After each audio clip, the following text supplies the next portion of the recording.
Hi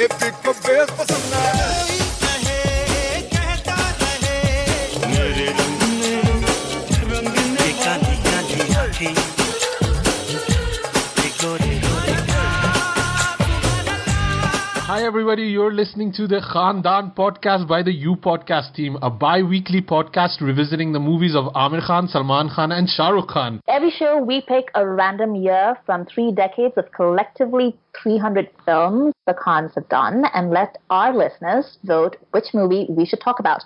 So it's entirely up to you. Pick a team, make a vote, take us down nostalgia lane, punish us, or make us reassess a movie we dismissed. We love the Khans, most of us, sometimes. And we would love for you all to be part of our Khandaan, because when it comes to the Khans in Bollywood, nothing else really matters. I think we have lots to talk about, and our main review is Asoka. I think it won against... I don't think anybody even put up a fight. Like, it was... my favorite view didn't get any votes. I just had to vote a few times, but that didn't work out. Mangal Pandey, I was thinking, our intelligent listeners would want something accurately historical, but people voted for Asoka. Is it Asoka or Ashoka? I'm confused. Like, it's Asoka, right? It's written like Asoka. I mean, the emperor's name is the Great Ashoka, but yeah. Okay. By the way, disclaimer, I will be mispronouncing everything in this podcast, so just so you guys know. I just want to point out, like, throughout the movie, he's actually called Ashok in the movie. Yeah, exactly. Yeah. And apparently, Chanda Ashok is a very, very big insult. Like, he gets, enraged if somebody called him, and I didn't understand it. But anyway, we'll talk about that later on. We also pulled out a random year for next episode, and the year is the 2000. Wasn't there a song with Amir Khan about 2000 aa gaya? Oh yeah, that is part of Mela. Oh my god, that was his anthem song, wasn't it? Yeah. How did it go? Dekho 2000 zamana aa gaya. Oh my god. Yes. And I remember like the New Year's celebration on Juhu or Chowpatty where the New Year's program was being screened and Amir Khan was dancing on that song. Oh yeah, it was Dekho 2000 zamana aa gaya. That's all right. Oh my god, we're totally singing that if Mela wins. So the choices are Mela, that's Amir's only movie and it broke careers. Shahrukh Khan had Phir Bhi Dil Hindustani, which broke his studio. Josh, Mohabbatein. Mohabbatein I have lots of jokes for, so because it has Bhutni Aishwarya, and then Salman Khan had like 50 movies. Chal mere bhai, Dulhan hum le jayenge, Har dil do pyar karega. Oh, you got that? I thought I was being subtle. Kahin pyar na ho jaye. Okay. So yeah, we'll leave it up to you guys and vote for the best or the worst movie, whatever you want to do, and we'll talk about it. Lots going on. I think let's start with where do we want to start? We didn't discuss that. I just came from yesterday. And it's kind of an Asian movie, so I wanted to talk about it because it segues into Article 15, weirdly enough. Okay. Sujal, you saw it, yeah, right? Yes, I did, yeah. Amrita, you've not seen it, right? No. So it's Danny Boyle's new movie, and the premise of the movie is there's like a global power outage, and this kind of singer that wants to become a singer. He's not popular. He's like, the first half of Rockstar with when Ranbir gets kicked out of the house because he's getting seduced by his bhabhi, I think. That part, he gets hit by a bus, and when he wakes up, the Beatles never existed. And he basically starts singing their songs and becomes super popular. But the cool part is it's played by an Indian actor, a British Indian actor, I think, Himesh Patel. And his parents are played by Sanjeev Bhaskar and Meera Syal. So I really like the movie, by the way. It's like really lighthearted and like a fun kind of summer rom-com kind of thing. A good date movie. And I just was watching it, and the one thing I noticed, there's like no mention of his culture or his background. His name is also Jack Malik. So it's very unclear. Is he Asian? Is he Pakistani?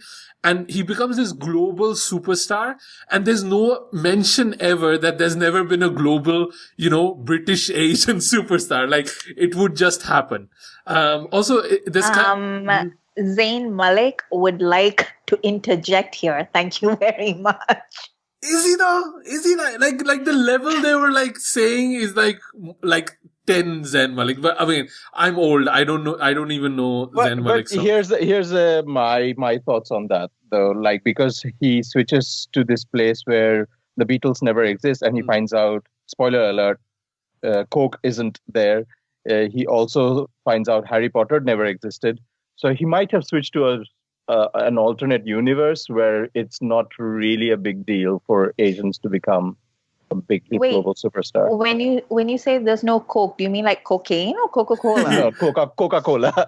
That's actually a joke in the movie too. Yeah. So it just kind of set me thinking about this idea of representation. Like, is this the type of representation we want, where you can just switch a character's race and it doesn't matter to the story whatsoever? It's the same exact movie. If it was a white lead, an Asian lead, or, like a African lead or whatever, or is it that we do want those aspects addressed in a movie? Like if Mira Sehal were to serve samosas and pakoras to the guests that were being invited to their house, would that have made a difference? Or by not mentioning it, is that progressive in a way? Yeah, and it kind of leads me to Article 15, because there's a lot of talk about representation. And by the way, if you haven't checked it out, I did a really cool interview with Anubhav Sinha. I thought it was a cool interview, right? You guys actually listened to it, no? Which doesn't happen a lot. Wow. Things real. I get it. You hear enough of me. My wife doesn't listen to my podcast either. It's totally fine. I'm just saying this was kind of a better interview than I usually do. And I think most of it is because he was so generous with his time and his answers.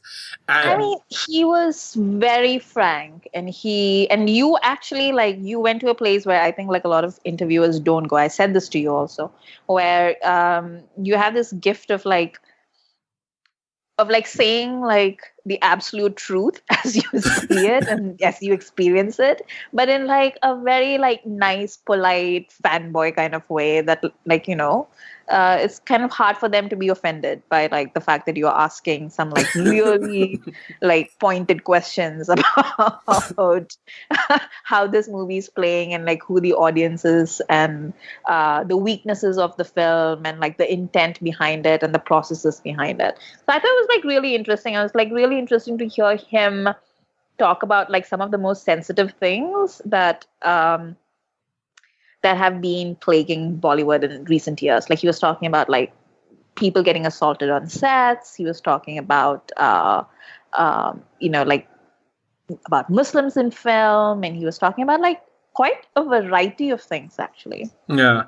And I think also like just the fact that I just told him to his face that I didn't watch Mulk, I think a lot of fawning goes on those like press junkets, and I refuse to be part of that. I just let my natural charm speak, and usually it works. But, people need to, if you haven't had a chance, check it out on the You Podcast Bollywood edition. And it was funny because when you interview somebody, you end up liking them, like if you have a face-to-face conversation with somebody, you end up liking them. You want to kind of like, oh, maybe I should check out this movie. And we all discussed that we didn't want to go to that very, very dark place. But I was like, after talking to him, maybe I should, like, it seems like an important thing, and I don't know enough about this casteism in India and how big of a problem it is. But then after the interview, he came in, he was really cool. Like, it was kind of a whole laid back junket. And he came in and he started chatting to us, and we were just like randomly asking questions, and it was weird to then start recording what he was saying. But he was telling me, like, the question I asked him is, because there's, I think in the movie Article 15, there's girls of different ages. And there's one girl that's really young that also gets raped in the movie. And I was just like wondering, like, how do you shoot that with a 13-year-old girl or a, 12-year-old girl? Like, how do you explain it to them? And he was saying how they had consultants and psychologists with them to kind of guide how to deal with these issues of trauma and explain it to, a younger girl that wants to be an actress. Apparently she's a very kind of diva, kind of, precocious little girl that loves singing and dancing. So she knew what she was in for, but they had to have a discussion with the parents, with her. But he said something that just immediately turned me off from the movie and I didn't want to go again. And he was saying how they shot this one scene where the rapist smooches the girl just before the rape or something like that, and how they had to focus the camera, and then when he takes her face and like kisses her, they kind of turned her face away out of the camera angle so you can't see it, but then they had to make a noise of the smooch. And oh my God, guys, I was just gonna like throw up in my mouth when I heard that. Like, that movie looks rough, man. That movie sounds so terrible. I don't know. Is any of you guys still planning to go watch it, or? Oh, no. And the other problem that I'm also seeing, so like there's a lot of people still going around representation, and this was part of that too, and it kind of just made me think of it. I don't necessarily have any clear answers on it. I think Anubhav gave some answers. I don't think if they were all perfect answers, but it was, where he's coming from, and I do think he's coming from a good place, and I do agree with his idea that, the privileged need to convince the privileged that change needs to happen. I know, Amrita, you and me had discussions about that you don't necessarily see it that way, right? Well, what he had said is basically, he was basically talking about the savior complex, and he was talking about like how he didn't necessarily believe in that such a thing existed, and and he was talking about a very specific thing, as you will find out if you listen to the interview. But I fundamentally disagreed with what he said, and I thought it was just a very superficial take on a question that deserves a little bit more thought from people with good intentions. Yeah. Because a lot of the things that, there's a lot of people who talk about like how we're taking, woke culture too far, and like everybody's like going crazy. Yeah, like all that kind of stuff. And I agree, like sometimes it does seem like everyone's going a little crazy and overboard, but what it does is basically it's generating uncomfortable conversations that are sort of giving rise to a new language for us to discuss things that we formerly did not discuss. Yeah. And so I can't, I've never been of the opinion that like PC culture should be shut down, or like woke culture is going too far. Like, I've never really believed that. I think like when woke culture goes too far, you call it back. You say like, no, that is stupid. Like bring it back and like look it in the face. Because a lot of times when people are saying like woke culture has gone too far, what they're saying is this makes me uncomfortable. I don't want to deal with it. Let's just shut it down here before I have to deal with it in any kind of way. Like I know this is going too far, but I don't want to say why because I'm afraid like it'll make me sound like a dick. Yeah. So it's basically your own fear of what you are feeling on the inside and what your politics are that are like expressing themselves as a desire to shut down the conversation.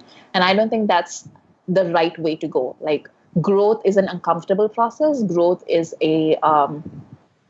it's a painful process for anybody, like even physically when you grow as a child, you get growing pains. Yeah. It's the same thing intellectually and politically. As you grow, it's going to be uncomfortable. It's going to be painful. I think social media, what it does is that it removes safety from like spaces. So you feel like if you fall down or if you make a mistake, immediately 500 million people will come and like slap you in the face and spit on you and say like, you're a monster, you're Hitler, you should die. And people don't want to deal with that. And I understand that, but I don't think cancellation or like your fear of being cancelled should stop you from addressing concerns, especially when it concerns things that you have created, like Anubhav did, and you've done it with a good intention. Like it's very clear from what Anubhav says and what Ayushman's been saying on social media that these are people who are coming from a well-intentioned place. And if these are the people who are your allies, like they're clearly trying to position themselves as allies to like Dalits and like talk about things that are happening for real in India. So if you are positioning yourself as an ally, then listen to the people who are talking back to you, right? Like the people who are like talking back to them, like the Dalit voices who are like talking back to them and saying like, like, thanks, but like we want you to like listen to this. Like I was just telling Asim and Sujoy, like there's a review by Ankur Pathak, who's like turning out to be one of my favorite reviewers of this generation. And he basically talks about, how like the Dalits in Article 15 are basically victimized twice. So, or like they get it from both ends, like they're, it's the Brahmins who commit the atrocities and it's the Brahmins who save them. So like they're getting it on like both ends. So it's primarily a Brahmin story with like Dalit bodies being the canvas for it. So, and I think that's something that they should have addressed in a more substantive way. What I also find interesting is like that point you're making about, woke culture has gone too far, right? The Me Too movement has gone too far. But I really wonder, has it though? Like what actual difference has it made?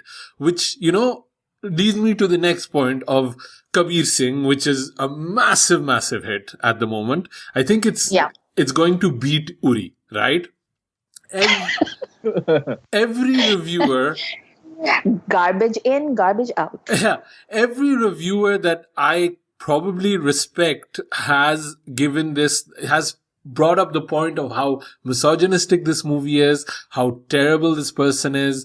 I even kind of like put it to my Twitter timeline, just kind of asking, because I was getting these two thoughts, is like, can we just not make movies about toxic characters anymore? Or, the other thing I was getting is from a lot of reviewers was, okay, it can be a toxic character, but they should have changed this in the movie or done it this way to the movie. But at the end of the day, like it's a massive hit. It's I think it's made like 500,000 crores or something like that. Sujoy, you went to the movie and then you walked out. Is that what happened? Yeah, because I knew that what the movie was going to be. So I walked out because I have already watched Arjun Reddy, right? And I know that movie is absolutely problematic, and I know the gaze or the heroicness of how he portrays Arjun or Kabir Singh in this movie is going to be. And that I got from the opening scene itself, and I knew there was nothing new that he would probably be changing. So when we, as people who talk about media and the influence on the society, we try to say that, we call out on stuff that we seem problematic, but it necessarily does not convey any change, because the product is out there. It cannot be remade into anything. But here is a chance of a movie that has been already made, and it did not when the maker remade his own movie Arjun Reddy into Kabir Singh, did not make any changes into it to address the major concerns when the original came out. And I knew that from the opening frame when Shahid Kapoor is introduced in his messy hair, bearded avatar, and he's smoking like the most badass hero there is. And the soundtrack that is playing is Mere Umar Ke Naujawano from Curse. And he is seen as this on-screen hero, and that is the lens through which Kabir Singh is being seen. And so there was nothing more for me to watch in that movie, because I'd already seen it. And I know it's a clever way to portray it, because that song can be seen as, Mere Umar Ke Naujawano, Dil Na Lagana, O Divano. So he's kind of conveying his miserable state was all because of his love story or failed love story. But it also can be seen as, this is a song that, signifies or symbolizes the Bollywood hero of the 80s with Rishi Kapoor dancing in the silver dress, So, for us, from a privileged perspective, we can probably go and analyze how it can be seen, but a lot of the people who are appreciating this movie are just taking it on face value and putting their profile pictures as Kabir Singh or they are idealizing it completely. And that's a dangerous thing. So I asked my Twitter timeline, and thank you for everyone that indulged me and kind of, got back to me. The points that I got was, so these are the acceptable ways that woke culture, let's say, will accept a toxic character. If he dies at the end, or if he gets like a bad ending. So, I think a lot of people were mentioning like Tere Naam in that, or, even Dev Das in that, like he dies and that's fine. People can kind of accept that. Secondly, if it's played by a woman, that is kind of acceptable for people. Like, for example, Pukar with Madhuri Dixit. And I think there were a few others that there's not many. Oh yeah, Priyanka Chopra in Etraz. That was the other one that kind of came out. Sonam in Ranjana. Sonam in Ranjana, right. If you're looking at Sonam's character in Ranjana, but if you're looking at, Dhanush's character, then it's maybe not acceptable. But he also dies, right, at the end, doesn't he? Yeah. And then there were like a few other good suggestions were Dhadkan, which I found, Sunil Shetty and Akshay Kumar's. I don't remember that movie, but people talked about that, and Badrinath Ki Dulhaniya, because it directly addresses and kind of shows the growth of a male character in kind of, about being kind of ingrained in that toxic culture. But the other thing that I really kind of stood out was the point that our top friend Beth made, which was that these stories are just boring. We've seen enough of them. And they're not adding anything new anymore. So I think that's also what the people were saying. If you switch genders and make it about women, then it becomes interesting because it is new. It is a new way to kind of, portray obsession or a self-destructive nature. So I think that's kind of what I was kind of getting out of it. I was never really interested in Kabir Singh, because again, I had seen Arjun Reddy. And I'll be honest, and this is my cultural bias. I just kind of accepted it because I felt like a lot of Telugu movies are like that. So it seems to be, and I've not seen enough of them. So I clearly, but that was my reaction. I think the whole toxic masculinity angle is quite normalized in Telugu and South Indian cinema, if we say so. And that's why it's a bit more jarring when we see like Shahid Kapoor play that. If people are saying that it's perfectly fine because we know so and so guy in our real life to be like that, okay, what is so new? I'm just like, the thing that was like really interesting to me about this whole Kabir Singh debate is like the number of people who literally do not know how to think. It was amazing. Like the number of people who are just like, wait, but you don't understand. I'm like, well, no, like you need to like stop, read the sentence that you are offended by, and then just think about it. Like, what are you doing? Like, half the people, like, they have no idea what the terms mean. Like, they're talking about like, oh, like feminists don't like this film, but this is reality. And like, I'm just like, no, it's not like the feminists don't like this film. It's like, you as a human being should not like this film. What are you actually saying? Like, think about it. And then, like, it's not just men, it's like women, like you can really see how this is culture, like, like some things are like culturally ingrained after a while because they're not challenged at all. And the women out there, like Beth was telling me, like some chick was like saying like, you say you love Bollywood, but the fact that you haven't seen Kabir Singh really like invalidates your statement. It was just like, fuck off, I'm not going to watch Kabir Singh just so that you know that I love Bollywood. But it's like, people have like they're not used to thinking about what it is that they're consuming visually, or like what are the ramifications of like anything, because they're so used to their films just spoon feeding them everything. Like this person is good, this person is bad. And then also like as we were talking, like you guys know what I'm talking about, but there was like all these discussions about how stalking and basically predatory behavior is normalized in Hindi cinema and in like other cinemas also, especially Telugu cinema, I feel, but also Tamil cinema. And maybe other cinemas too. I don't know. Like these are the 3 cinemas that I have watched the most in, apart from Bengali. And Bengali, I've only watched like old movies. But like the only difference like between a hero and a villain is that we are like the hero is played by Shahrukh and the villain is played by Amrish Puri. If it wasn't played by these 2 people, how would, like, there are certain situations where you really wouldn't be able to tell by their behavior, and I'm not singling out Shahrukh or Amrish Puri. I'm just saying, like, in general, that is how it works. Like the hero person, like, does the hero wala role, and then like the villain actor does the villain wala role. And that's how you know that this person is a villain and this person is a hero.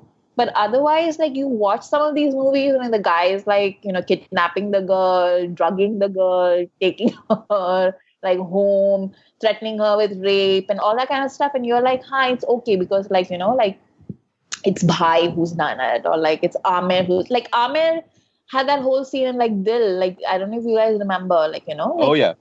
There's like so many things that if you think about it and you actually stop and like think about it like culturally, there's so many things that have led up to Kabir Singh. Like Kabir Singh didn't happen in a vacuum.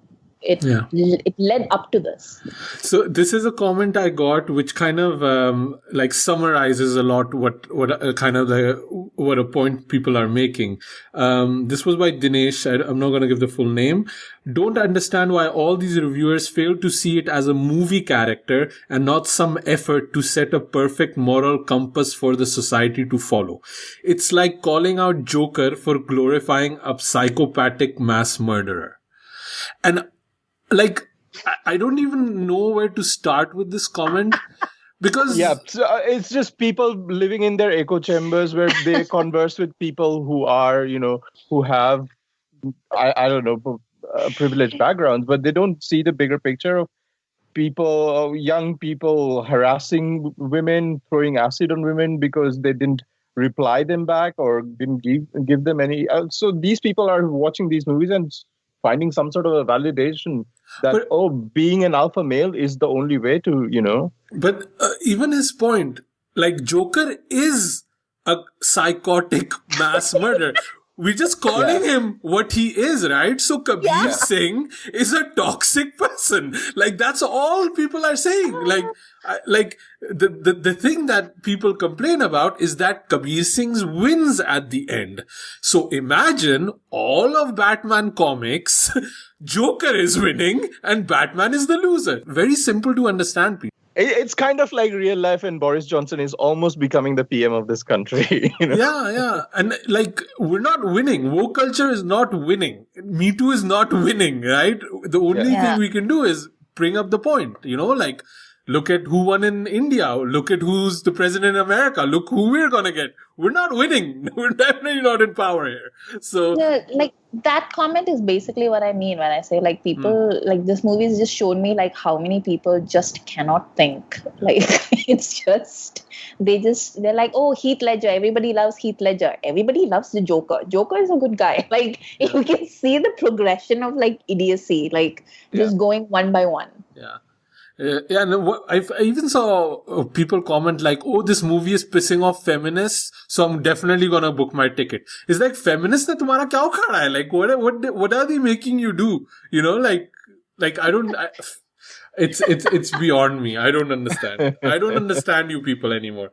I think I'm done with Kabir Singh. I hope, one thing actually I thought about, all of Shahid's career, he's been kind of struggling with masculinity. It's like a pendulum swim, or he's like cuckolded on one side and then he's like super masculine on the other side. Like, you have Heather, then you have R. Rajkumar. You have Jab We Met, then you have Kabir Singh. Like, like, it's like 1, 2, 1, 2. Like, what's going on here? Even Ishq Vishk, he was like, even from the start. But anyway, I've not built up this whole point. This is probably going to be a future Twitter thread rant from me. But it was just something I was thinking about. I think we're done. I don't know. Do we want to talk about Dostana 2 or not really? What is there to talk about? I mean, there's nothing of the premise that is out. It's probably going to be in some way you're having some LGBTQ themes in it. I don't know.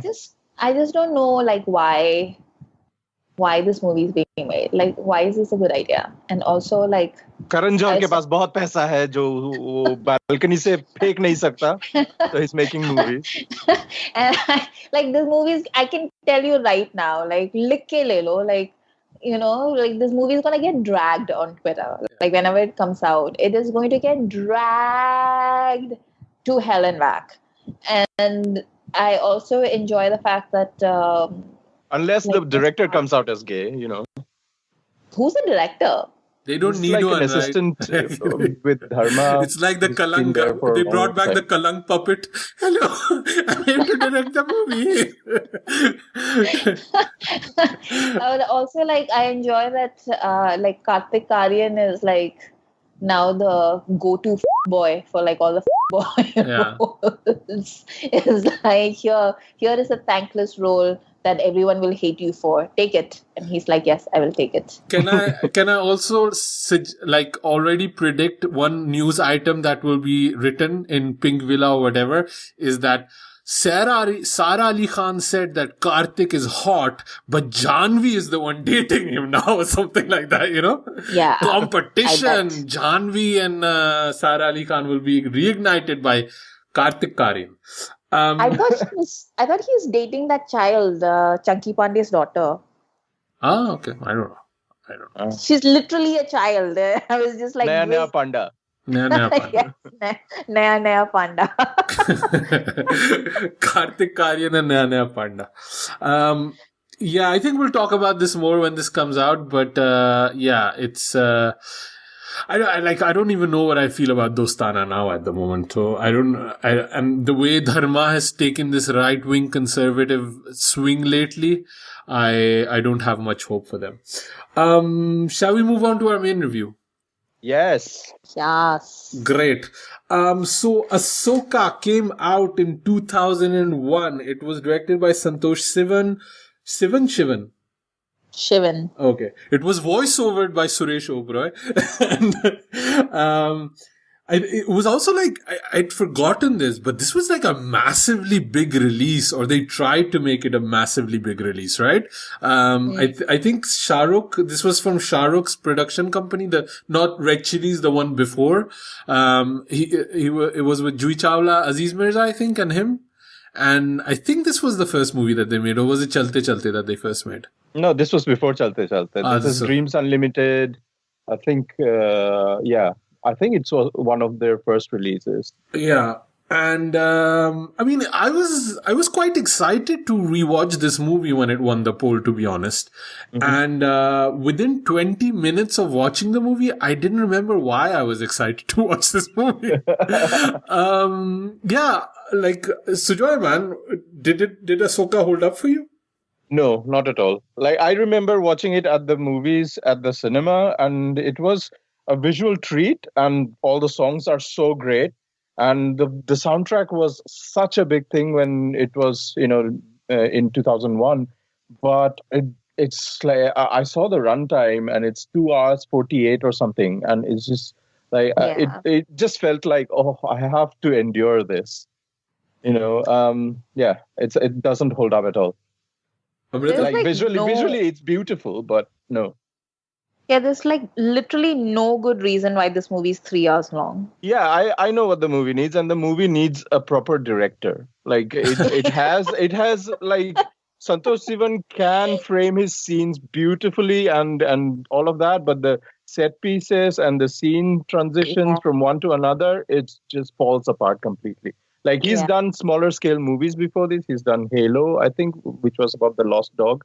Then he's done the terrorist movie, and then this is like a large scale, like proper large scale movie. It has war scenes and everything on such a huge platform, and I think it just falls apart. It's just way too much for him to do. I think like the first like 20 minutes of the film, I really liked it.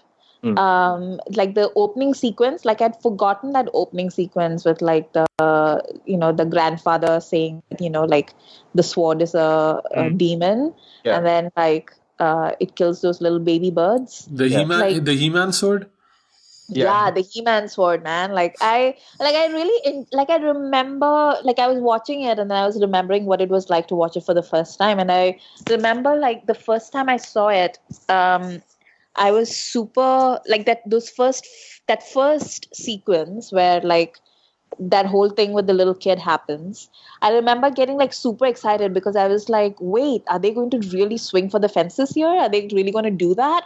And then as the movie went on, I was like, oh no, they're not going to do that. And it just like fell apart completely. But like Shahrukh makes some real, well, we come to Shahrukh later, I guess. But yeah, all right. I think for people who don't know who Santosh Sivan is, he's like one of the best cinematographers, directors of photography, right? And it shows. Like this movie is beautifully shot. The background score is ace. The costume design is great. Like there's a lot of supporting actors that I honestly have never seen from, and I imagine they must be either unknown or from South India or theater actors. I don't know where they got them from, but they spend the money. But all in all, I just felt this is a movie made by technicians, not by, filmmakers. Like, Sujoy, you were saying. And, it's a rough watch. Like, and I have to say, like, I remember the first time I got this, I got it on VCD. And the VCD was like this soft cardboard covered VCD, like really slickly made, the stuff like, it's like proper, like content, like you're getting something of high quality. And, it almost tricks us, but it doesn't pull it off, unfortunately. And I have to say, I didn't know any of the history when I watched it the first time because, like, I didn't know any of these empires and Wikipedia didn't exist back then. And now rewatching it, I was also going through Wikipedia to kind of figure out history and who these people are but the problem is the movie doesn't do a good job explaining that. And it almost reminded me of Padmavat, which also had that same problem, which didn't, expects you to have so much background knowledge of these kings and these kingdoms and how far one kingdom is from the other kingdom that they don't like place that at all in the movie, and you end up just getting lost, like there's a lot of different nuances that as a fresh viewer, you don't get. And I'm Pakistani, I'm right next door. So if they wanted to do this like an international kind of release, how would like somebody from Germany even understand how far Kalinga is from, wherever, Maurya, or wherever, like how? Like there's no concept of that whatsoever. So I really think like the reason why this movie just falls apart is the script. Like they paid so much attention to everything else, and then this movie just forgot about storytelling. So you see like sequences. There are like certain sequences in this film, and I think the reason why this movie has such a soft spot in so many people's hearts is because there are certain sequences in this film that are beautiful, and within themselves, like contained within themselves, those sequences are amazing. So there's that, like I said, there's the beginning sequence with the child. There is the sequence where Korvaki and Pavan get Ashok Pavan get married, and they have like that whole not the entirety of their courtship, which drags on a bit in places, but like that part where like she finds out that she's been adopted and everything, and then he sort of like gets together with her. Like things like that are like really good. And Shahrukh and Kareena, I've never actually bought them as a couple in most things that they've done together, but in this one I really do. Like they had like a real chemistry, and it really worked in like some places. But overall, like that whole Danny Denzongpa thing, and then there's that whole like lots of unnecessary things that nobody cares about. There was a drink and drive joke in there. Like, don't drink and drive. I was like, why? Why can you not focus? And they, like, you don't expect Santosh Sivan to be playing tropes that are played by someone like Madhur Bhandarkar when, the supporting comedy uncles are the ones who are doing the exposition, Samrat Ashok, wahan ja rahe hain. You hear that from Johnny Lever. What the I think what they were going for was kind of a Greek chorus, Greek tragedy kind of thing, like you have that in theater where you have the Greek chorus explaining the next chapter of the movie. And I think that's what they're going for. But when I saw Johnny Lever in this, I said, it's Johnny Lever. Like, I was like, shit. Like, why? Like, because Johnny Lever is in a totally different genre than Ashok, I mean, like Amrita was saying, like there are certain sequences which had the potential of completely exploding on screen, and it just fizzles out very disappointingly. And one of them is the training sequence when Ashok is training Korvaki how to swing the sword and be a warrior. He keeps calling her Chatrani, but that could have been done so beautifully. And also the whole drama about when we get the reveal that the young Arya is dead on the battlefield. There is no the drama isn't amped up or it just doesn't peak. But it's just did that actually, like, I'll be honest, I can't figure out what's real and what's not real anymore.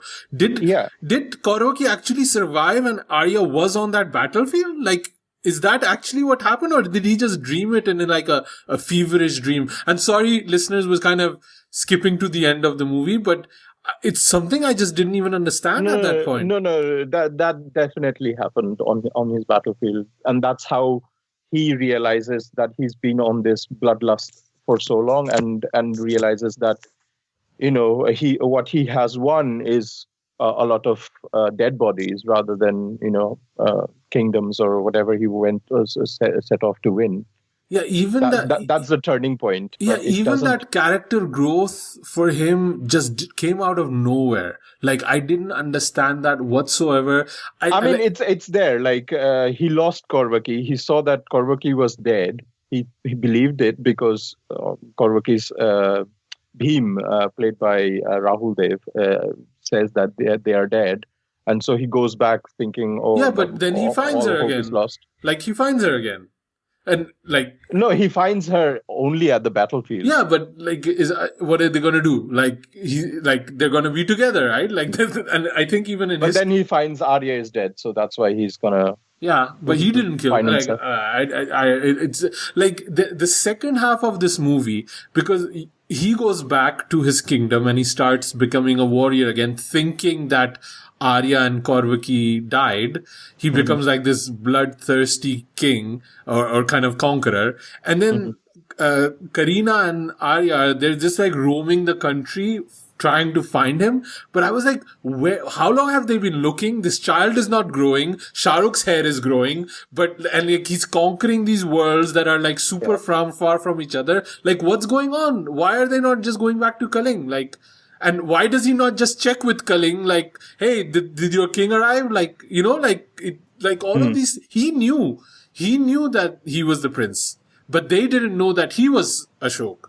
So, it didn't make sense to me at all. That sword scene, I had the silly giggles. Like, it was so horrible. Like, and I read somewhere they actually did a lot of sword training. And I was like, this is the result this is the result after the sword training. Like, how bad were they before the training? Yeah. Like, it's. Whilst I was watching that, training sequence when Shahrukh is trying to train and Kareena in the sword fighting sequence, right?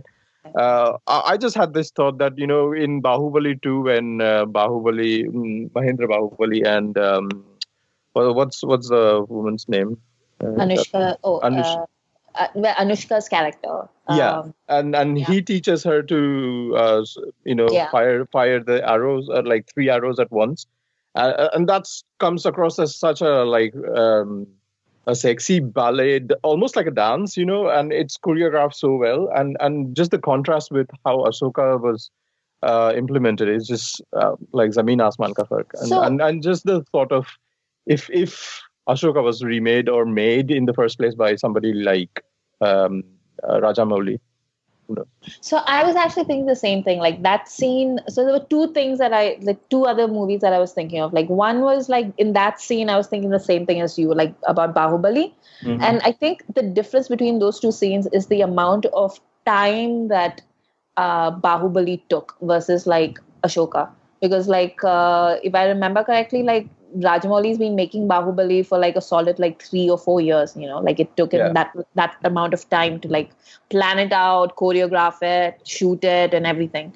And also like setting up scenes in drawing boards, that helps a lot. Yeah. But apparently from Ashoka's Wikipedia page, Santosh Sivan has been planning this for 2 years, even before, going on floor.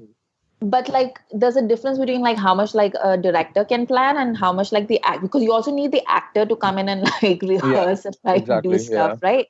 And like Shahrukh, like especially in like the year 2000, like he was super busy, like him and Kareena. Yeah. So like what Prabhas did was like he put his career on hold for those two movies. Like he didn't sign another movie. All he did was those two movies, like, and that's why you can see that work that's on screen. Like he's put in the effort, like the choreography is been like nailed, the physicality was nailed, like all that stuff you can see it on screen. Whereas Shahrukh, like with the best of his intentions, like he came in, he did his work, Kareena came in, did her work, and then they went. Like I can't imagine that they spent like a month training that montage. Like that's not I don't think that would have been feasible for either one of those people, and I think that shows.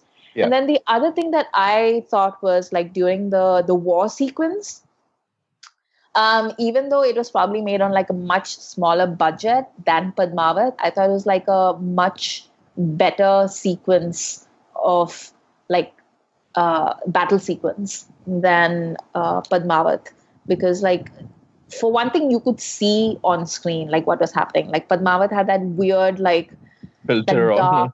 Yeah, like it was just really dark. Like you couldn't really tell. Like everything was muddy. Like I think it was because they were trying to do 3D or something. Because it was just, I just remember it being like. No, it's just CGI trying to cover all the mistakes, and that's why tricking your eye to skip frames.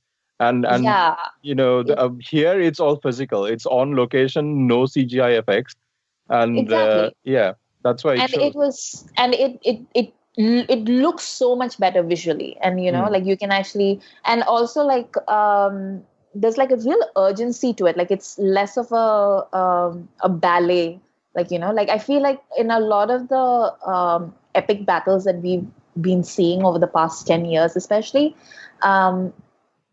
there's a tendency to turn fight scenes into ballet scenes. And that's especially true of Bhansali, who like really likes to sort of linger on the human form and like how it moves through space and everything, which is lovely, but also it sort of detracts from like urgency and like violence of like a battle scene like of that sort. And all of that is very much present in the battle scenes in this film, I think, and I really I think they brought in like professional Kalari fighters, and some of the choreographed fight sequences have Kalari. I was super impressed that Shahrukh, with like, I don't even know, like what, 5 days of training or whatever, decided to like swing around that flexible sword thing, because it's a major, like it's super easy to like behead yourself with that thing, because it's not a joke. Like that shit is like intense. In like proper Kalari training, I think you're not even allowed to like touch it until you've reached a certain level of fighting ability. So like I'm like super impressed that Shahrukh had the cojones to like be like, yeah, sure, I'll do it. I'll like swing it around. Again, even that swingy sword thing, like, I don't know that weapon. It did not look impressive to me. Like, you're telling me that, like, this is, like, super hardcore. I thought it was like some weird lasso kind of thing. I didn't get it. And also one of the things that I found was the swords needed to be more impressive. They're they're looking like kebab blades, like my doner kebab guy has, he cuts the meat with. Oh, but those are actually, I think those were like historically accurate. Those it's this weird things, Yeah, but like, choose the things you want to be accurate about, like, it did, like, use the He-Man sword if you have it, right? Like, if you have the sword, use the damn sword. It needs to be something, and it was, I think this movie lacked commitment, and it honestly lacked talent. Like in the right places. No, but even in the big places, I don't think Shahrukh was ready. I don't think Kareena was ready. I think this movie was just too early in their careers. Like, Shahrukh, he's like totally flat-chested at that moment. He doesn't look like a warrior. And Bebo has really tough... Refugee was a year ago. Like, it was in 2000, Refugee, her debut. Yeah. This is like her first time working with Shahrukh. This is like her third movie or something like that. If it took a long time to make, she pretty much started immediately. And she has trouble modulating her expressions, her feelings. Like, on the one side, she needs to be a warrior, but then she also needs to be a coquettish little princess that's falling in love. But then she also needs to be kind of a protector. Then she also needs to be dancing. And it's just too much. And I don't think at that time in her career she could handle all of it. I must say, she is a vision to watch on screen though. Like, there's always that story, she's had like 15 flops in a row, but she knew she was a star. Like, you watch it, she's clearly a star. Like, she's like a walking Dove shower gel ad or something like that. I don't think I've ever seen a cleaner person on screen. She looks just so clean, like doodh ki dhuli. I don't know what it is with her, but she looks... There's a lot of beauty products in this movie, like herbal. Shahrukh takes a bath in multani mitti and all that. Yeah. So this thing with like baths is actually something that I think Santosh Sivan went through, like this whole period of like people taking baths, because the only other, so I've seen Halo and I've seen parts of that terrorist, what's it called, The Terrorist, right? Yeah, like, The Terrorist, wasn't that, yeah. So I've seen parts of the terrorist. Yeah, I've seen parts of The Terrorist and I've seen Halo, but like he made a Malayalam movie after this. Oh yeah, Urumi. Yeah. Oh, do you remember who was in it? Like the woman? I think Vidya Balan and... No, it was somebody like one of those sex pot Bombay... Janelia D'Souza, Nitya Menon. Nitya Menon, that's who it was. Why am I saying Vidya Balan? Oh, she was there in the cameo. She was there, right? yeah, she was in there, yeah. Yeah. So I remember seeing like a little like bits and pieces of that film. Like, I don't think I saw the whole thing, but all I remember is like Nitya Menon taking like bath after bath after bath. It's like literally like the entire thing was like, film hai. Yeah, she's either going to a bath or she's coming from a bath. Wow. And like it's just her in like these wet clothes and like framed in these doorways all the time. Like, that's all I remember from that movie. Adding it to my watch list. By the way, the poster looks terrible for this movie. In Hindi, it was called Ek Yodha Shurveer. Oh no, I haven't seen it. That's for Setmax though. Like, Setmax started dubbed it, airing right? all the dubbed movies. Yeah. That's for Setmax. Yeah. Okay. Tabu was in it too, apparently. Yeah. Okay. I also really liked her look, like her, like the kohl and the little tattoos that she had on her eyes. I'd never seen that before. There was one though that she had like an arrow pointing to her forehead that made me think of Paresh Rawal in Judai, where he has like the question mark on his forehead. Oh, the influences we pick up on. Like, nobody has thought of it other than Asim. That's what happens when the movie is meandering, man. My brain starts going, Mark idhar hai. She also has this line where she says, and I'm gonna mispronounce, she screams, Kshatriya hu main. And it was like, Sikni hu main batinda ki. It's the same intonation. 20 years later, she does that. But yeah. No, she was good. What did you guys think of Desi Alisa Milano, Rishita Bhatt?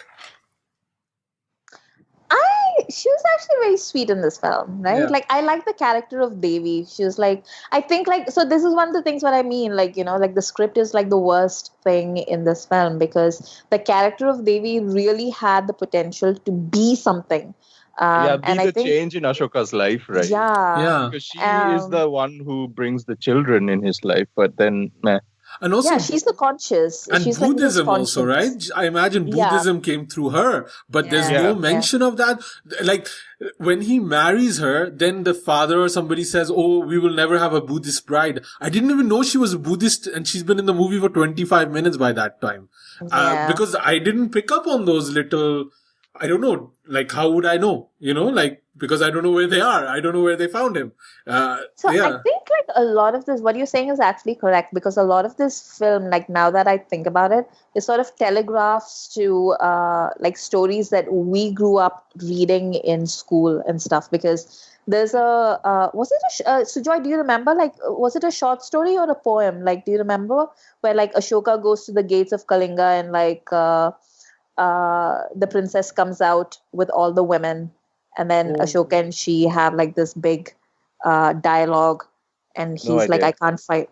It's like this really famous. I think it's a poem. Like I can't remember, but like he basically says like, oh, I can't fight a girl basically, and she says like, well, all our men are dead, so we are going to defend ourselves right now. And that's when like Ashoka actually like realizes like what he's done and everything, and then he like goes into onto the battlefield and sees like he's basically killed the entire country. So like these are like things that I think like like cultural things that we've like grown up with, so we just know these stories. Yeah. I do think that's what's happening because I had no context and I didn't understand he became a Buddhist at the end. I don't know what he did afterward except Suresh Oberoi told me, but I don't listen to the Oberois. Why would I ever listen to the Oberois? So yeah, it was kind of a weird one. There's a lot of gaps that I just couldn't get, and they try to make it like a rom-com and it needs to be a historical epic. And so like the visuals in this movie are like fantastic. So that last visual of him on the battlefield with like Arya on his lap with like Kareena like collapsed next to him is very like Pieta-ish, like you can kind of like definitely see that. Like it's fantastic. The visuals in this film are like fantastic. Yeah. Also, Arya takes like 50 minutes to die. Like he has like like a 6-year-old boy with like 70,000 things in it. I remember being like, I mean, I should have known because it was like telegraphed throughout the movie, but I think I was just like, because the movie just went on forever, so I missed it. But I remember being shocked the first time I saw it because I was like, oh my God, that actually killed the kid? Like, that would like, I didn't expect them to actually go to that extent. But then I guess like it wouldn't make sense. Like then they're like thinking about the story and they're like, fine. I also like that the child wasn't like a pretentious prick. He just played his character so well, and he played quite princely at times, and even and at other times he's just a child asking for mujhe kahani sunni hai. Yeah, he was like he was only like two on the Aditya Narayan annoying scale. He was just a 2, where Aditya Narayan is like 100. I also thought like Shahrukh's acting choices in this film were like interesting. Like I don't know why he decided to like play like that whole like blood that comes out of his nose every time he like kills somebody or like he thinks about killing. Like I don't like he just played him like a straight up psycho in like a lot of the time, and I was. But Shahrukh loves blood on his face, right? Yeah. We'll talk about that on a future episode when we discuss Koila, but but like sometimes I was like effective, and then like there are times when I was just like chill, like why? Yeah. What did you guys think of? Shall we move on to the music a little bit? Oh yeah. Yes. I'm surprised this was a big musical hit. I didn't know that. You're mentioning that, but I didn't know. And this is very much seems like the phase of Anu Malik where I was mentioning during Rangila that he's like clearly, copying A.R. Rahman. Doesn't it feel that way, or was it just me? It does. Yeah. This is like Anu Malik clinging to the last vestiges of his career, like, somebody else has come up. But the things that he's good at when he's doing that, he's great, Anu Malik. And the song you were mentioning on Twitter today, Kaanch Ki Gudiya or Ore Kaanchi? Ore Kaanchi, yeah. That is like a very Anu Malik kind of song, I felt, because it has like a simple kind of tune and just like the enthusiasm and kind of like, how... like Shahrukh dancing on that, it just like charms the hell out of you. Like, because the previous songs I wasn't like very hot on, but that one is the first one that it just convinces me by its charm that it's really a fun song. So I personally love Roshni Se. Like, it's like one of my all-time favorite picturizations ever. And it's, I've never really thought about the lyrics that much. Like, it's, because it was Gulzar, right? Gulzar wrote the lyrics, I think. Yeah, Gulzar wrote all the lyrics except for San Sanan, which is written by Anand Bakshi. Okay. Yeah. But like the visuals in that song are like my top 5 like all-time favorite Bollywood songs is Roshni Se. And I like Ore Kaanchi is like another favorite, but I remember it's a bop. It's a bop. It's a bop. Yeah, that's serious bop. I didn't particularly like the that weird like nightclub bazaar. Like I did you know the item dancer?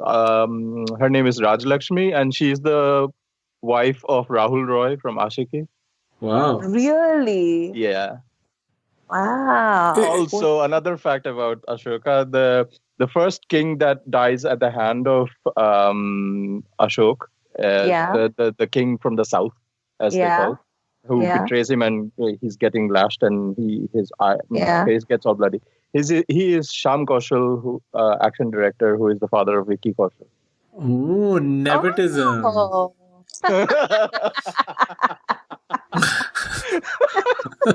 Reverse nepotism. Back in the future, nepotism. I just the song you're mentioning, Amrita, I just felt the picturization and the lyrics was a bit off because it feels like Satrangi re via tumhe jo maine dekha. Like those two things together become kind of like, I call it the Maurya era Jumma Chumma. No, I think we're talking about different songs now. Okay. I was talking about the theme. Roshni Se. Yeah, Roshni Se. That's the one I was talking about. Yeah. I'm talking about Aate Yaroja. Yeah. I didn't like that song at all. I think my favorite is Ore Kaanchi, and it's so bass heavy and it's lovely. Yeah. I also like the dances. Like it's just a fun song, and it looks like also like it was very hot while they're shooting it, and like Kareena is like very rosy cheeked, like sweating it out. And I think they had to hide. Like there's portions of this movie that Kareena's hair is like wet and there's no water anywhere. They're like in the desert and she's still like hair is wet. And I think probably they were trying to hide that it was really, really hot when they were shooting this or something like that. Yeah. I'm telling you, Santosh Sivan has a has a water fetish. He likes Saaf Suthra. I think any final thoughts? Anything else you want to bring up about Asoka? Danny Denzong It's Chunni Lal in the past, right?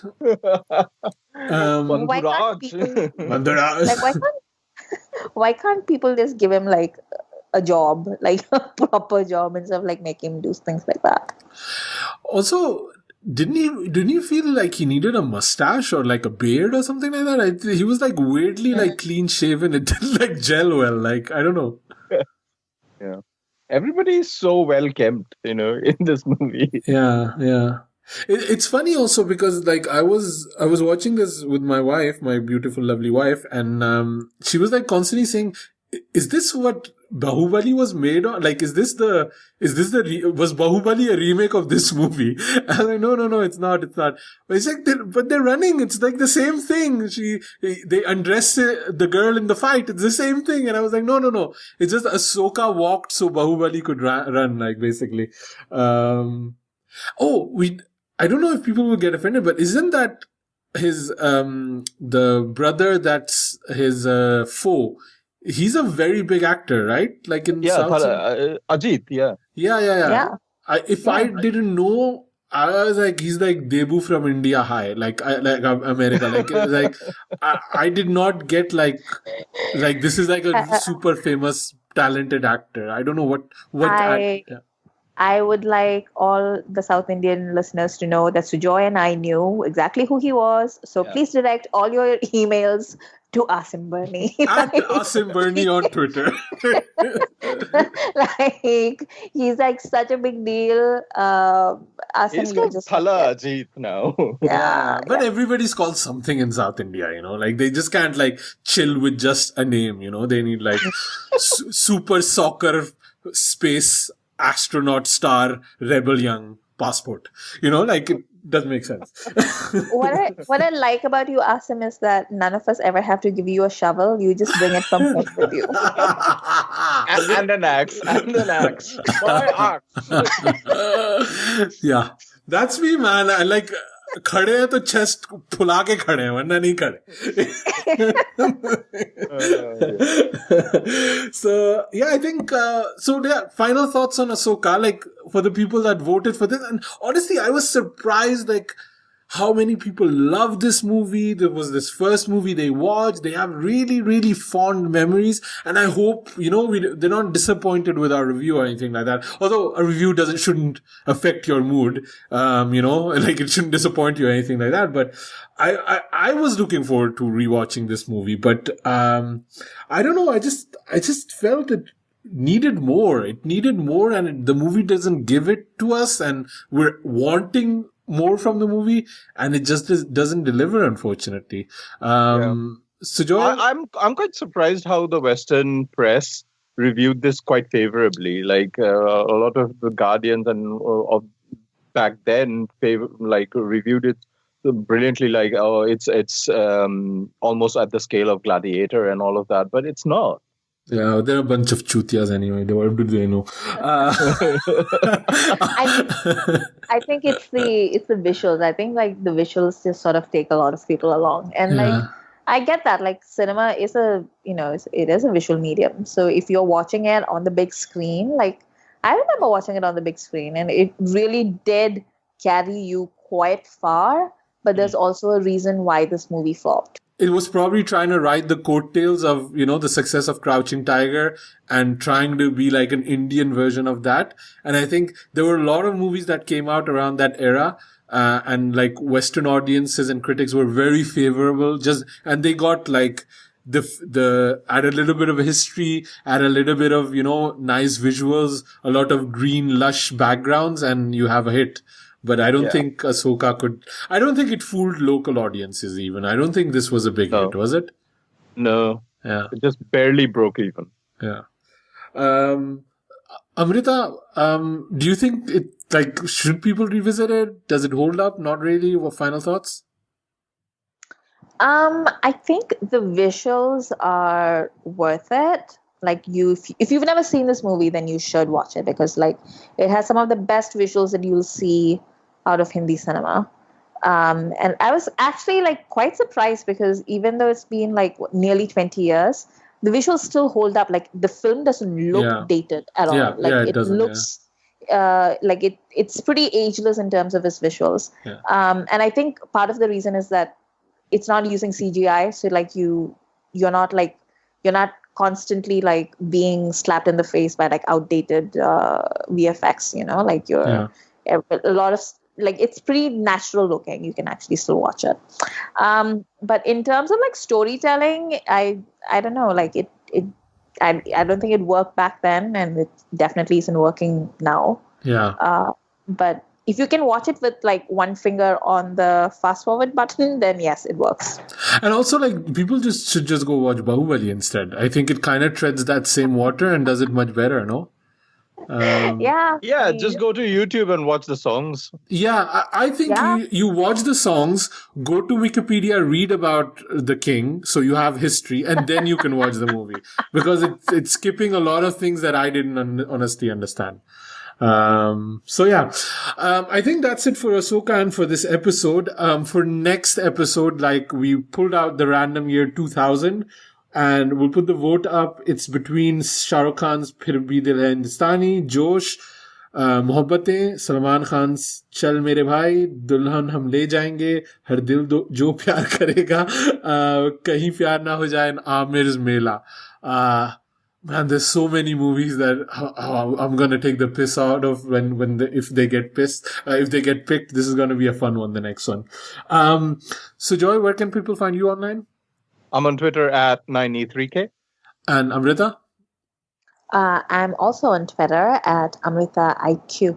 I'm at Asim Bernie. Send all of your brickbats and hates towards me. It's fine. I can take it.